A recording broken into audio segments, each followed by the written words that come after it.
வணக்கங்க. இன்னைக்கு நம்ம பெரம்பலூர் தொகுதியில வேட்பாளர் வந்திருக்காங்க. ஆமாங்க.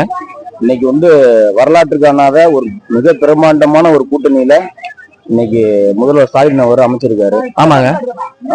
20 ஆண்டு காலமாக ஒரு அரசியல் வரலாற்றிலேயே திமுக முதல் முறையாக திமுகவுடன் தேமுதிக கூட்டணி சேர்ந்திருக்குங்க. ஆமாங்க. அதை பத்தி உங்களுடைய கருத்து என்னன்னு கொஞ்சம் சொன்னீங்கன்னா நல்லா இருக்கும்.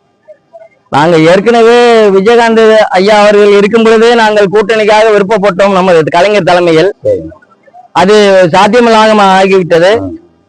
இப்பொழுது விஜயகாந்த் மறைந்து விட்டாலும் அந்த தொண்டர்கள் அனைவரும் அம்மா தலைமையில் சிறப்பாக செயல்பட்டு கொண்டிருக்கின்றார்கள்.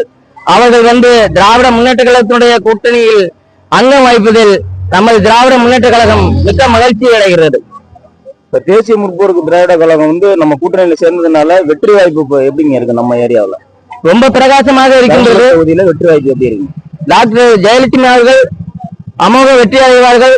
கூட்டணி கட்சி இருக்கின்ற காரணத்தினால் அனைவரும் ஒன்று சேர்ந்து இந்த முற்போக்கு திராவிட முன்னேற்ற கழகத்தினுடைய வேட்பாளர் ஜெயலட்சுமி அவர்களை வெற்றியடை செய்வார் என்பதை நாங்கள் திடமாக நம்புகிறோம்.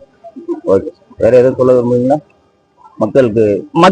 பொதுமக்கள் நமது 5 ஆண்டு காலங்களில் அனைத்து திட்டங்களையும் நமது முதல்வர் ஸ்டாலின் தலைமையில் செய்து கொண்டு இருந்தார்கள். மீண்டும் ஆட்சிக்கு வந்தால் மிகவும் நல்ல முறையிலே செய்வேன் என்று வாக்குறுதி அளித்திருக்கின்றார்கள். எனவே